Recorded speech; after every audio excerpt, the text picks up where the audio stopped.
दिली कुणी आम्हा शक्ती नवते दात तोंडात नवते दात तोंडात तेव्हा पियो तो दूध पीत तेव्हा होतो दूध पीत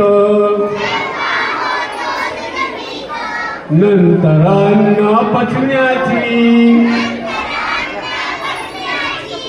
नंतर अन्न पचण्याची दिली कुणी आम्हा शक्ती आता आम्हीच देतो उत्तर